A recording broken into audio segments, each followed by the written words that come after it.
I hope nobody supports Israel ever again. If you're a human being, I hope you never support this nation in any capacity. And you look at everybody sideways who does. All right. Oh my goodness. I've heard this about 50 times, and I love playing it over and over again.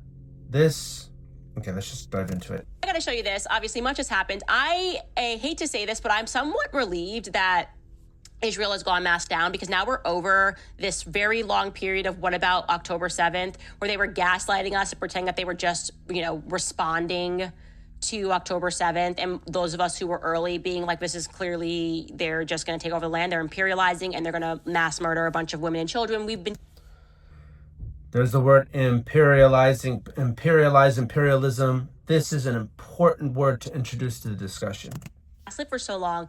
And finally, Israel is like, yeah, no, actually, F it. Yeah, we're killing journalists.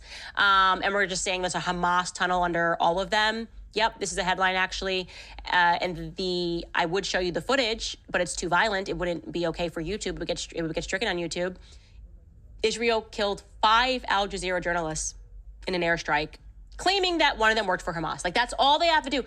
By the way, if you're watching this and you're a serial killer, if you get caught, you should just say that somebody was in Hamas. Like one of your victims, and then I guess nobody should care. I mean, I would just go to court. No matter what you do in life, by the way, if you are somehow breaking the law, I highly suggest, if you're watching this program, that you just weave it into Hamas. Like, you rob a bank. Oh, well, I took it from the bank because the bank had actually gotten the money from Hamas. There was a weird transaction with Hamas. She's such a great communicator. So notice how many times she's using the word Hamas. And she's using it in an ironic way. She never uses it in a serious way, because then she would be falling into the trap, right? She's not saying that she's a Hamas supporter, right? But do we even know what Hamas is? Does anyone have a serious discussion about that organization?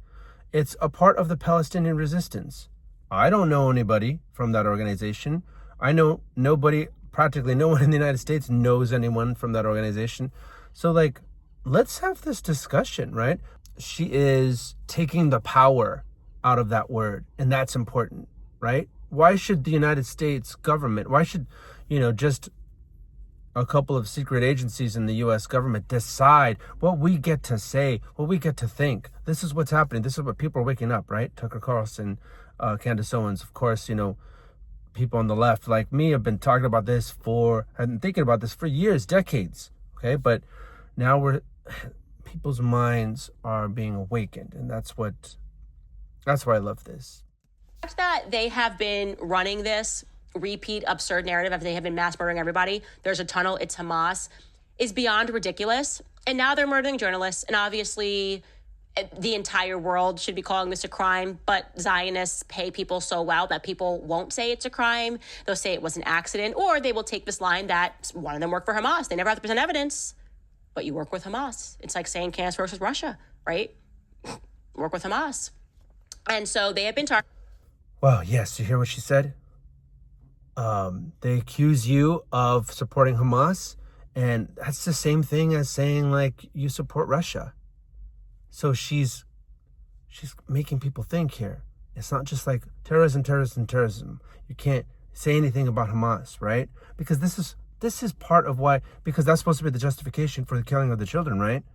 We got to kill these children because they might grow up to be Hamas. The genocide is being carried out. We can't stop it right now because the people of the United States, of the world, we cannot stop it with our bare hands, right?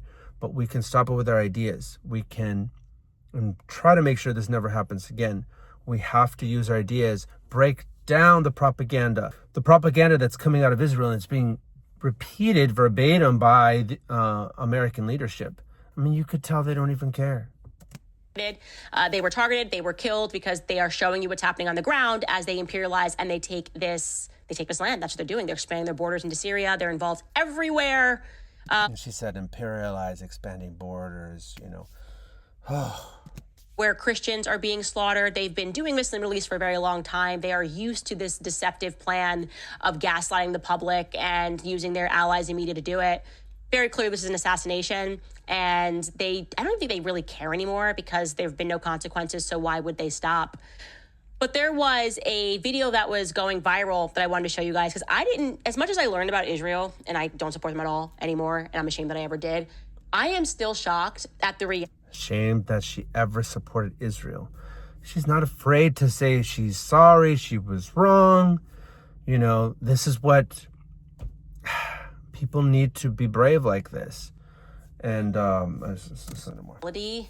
what you are allowed to do if you just say or become Jewish, like if you convert to Judaism, right? You suddenly are qualified to all sorts of things in Israel, which I was not aware of. And this user on Instagram does a pretty good job of, I think, alerting the world to how ridiculous the circumstances are in Israel altogether. Take a listen to this user. I'm going to have to pull up their name after the fact. Jeannie. I'm going to find the handle after the fact, but take a listen to what Jeannie shares. I am not Jewish. I was born abroad in Spain to an American father. Around the age of 4 or 5, we moved to the United States where I spent the rest of my life and was raised very Catholic. My parents are Catholic, grandparents, great-grandparents. But if I decided to convert to Judaism, I could apply for Aliyah, the law of return. And under that law, as a newly converted Jew, I could move to Israel. On day 1, they would hand me an Israeli ID card verifying my citizenship. They would also give me a cash grant of $4,200 to $4,700 USD. You know, a little money to help me settle, and then I'd get 6 to 12 months of free health care. And then after that ran out, I could apply for rent subsidies so I could rent an apartment in Tel Aviv or Jerusalem for $250 to $390 per month. Plus, I would also qualify to not pay any income tax to Israel for 5 to 10 years. Now, if I decided I wanted to live in the West Bank, well, I'd get a bunch more. Israel would give me anywhere from $1,300 to $1,700 per month for 2 years. That's $18,000. And if I wanted to buy something in the West Bank, well, I'd get a little discount, $230,000 on a new house. But if a Palestinian has the keys to their home that they've had in their family for hundreds of years, it's meaningless to Israel. And if a Palestinian child throws a rock at a tank that is currently running through his town, demolishing all the homes, well, he'll be arrested and held indefinitely without trial. So I can't imagine why anyone would call Israel an ethno-state built on the idea of Jewish supremacy. If I, as a non-Jew, could convert and then move over there and get hundreds of thousands of dollars, but a Palestinian who's been there for hundreds of years is locked up for fighting back. Locked up, shot in the head, bombed, starved, tortured. Yeah. This is changing the narrative. People are starting to wake up. The Palestinian people have been resisting. I think this genocide started in 1948. That's when the genocide started. That's when there were massacres of thousands of people and hundreds of thousands were pushed off their land. And it's been a slow, horrible genocide since 1948. Slow. And now it is getting really fast. And that's what we're seeing. But if you think about it, this genocide started in 1948. Imagine where they come up with these crazy ideas. Completely and utterly ridiculous, psychopathic, ethnocentric. When she says it in that regard of like, hey, if I did this today, here's what would happen, you really appreciate the absurdity of what is happening and what has been happening for a very long time. And it's partially because we've all been miseducated. That's the reality. I supported Israel, and it was like a sleepy support. Like, I don't know, it's in the Middle East. I don't really care. I've got other stuff going on in America. And then the more that I read, and you just realize this sleight of hand here, it's like gypsies. It's literally like gypsies. It's like, we are now going to say that we're not just a religion, but we're also an ethnicity. And now we're a place. Now they're saying, if you even critique Israel, you've critiqued all Jews. That's a trick. That's a sleight of hand. And we have been the rubes. Like, we have accepted this, and there's no whatever. It is what it is, as they have just been increasing their borders and mass murder. She's not talking about Zionism. She's going straight for Israel. And I think that's a good tactic. Zionism is an idea. How do you fight that? Israel is an apartheid, illegal state. It's this demented genocidal state. It's something that we can target. That's something that is real, something that can be boycotted. You can't boycott Zionism. It's harder. You can, but that's a little harder. That's a tougher sell. But Israel is a government that needs to follow international law. And this is in part because of the media, which lies on behalf of whoever gives them more money to lie, right? These are state actors. But now that we know this truth, like I said, it is incumbent upon us to make sure that we tell our children exactly what it is that is happening there, what happened there, and that we shame the people that are doing business with them. Like Jared Kushner, Ivanka, what are you doing? I just don't know how you guys look yourselves in the mirror knowing what's happening there, and you have small children. I don't care who it is that is invested in Israel. Like I will be grossed out if somebody goes on a trip to Israel. Like I'm at that point where I'm like, a genocide is happening on the other side of the border. You are watching this and you know that all of this is made up. First person I heard who's called out the Kushners. She is not afraid. Because of a bunch of powerful people decided to make this a nation. So they had to justify that by being like, oh, this is the home of the Jews. And there's actually no biblical argument. There's no research that supports that claim. Nothing. In fact, there's very much research to the contrary. People were very upset when I shared, Abraham Pollock's book, which they decided to discontinue after 1943, despite awarding him, Abraham Pollock, with the Bialik Jewish Thought Leader of the Year award, despite allowing him to establish, because of his remarkable researching capabilities, the Middle Eastern Department of Studies at Tel Aviv University. And he said, yeah, we're the Khazars. We're the missing Khazarian Empire. That's who we are.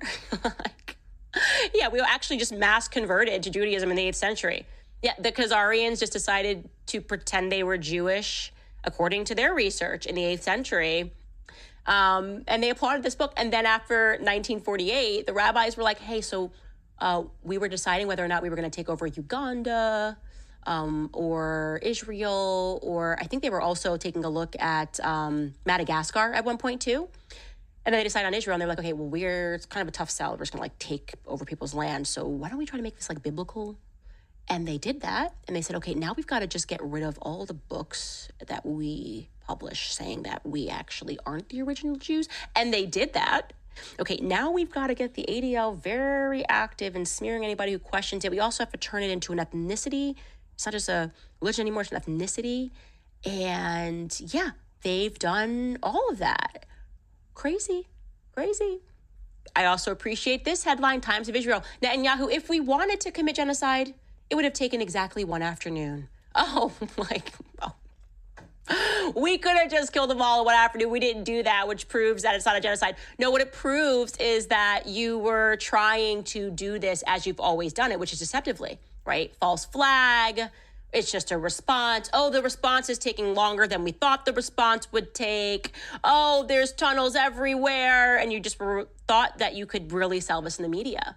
And you did, by the way, sell it to the media. The media has been, obviously consistently supporting you. And there's been a near blackout on the topic of what you've been doing to the children.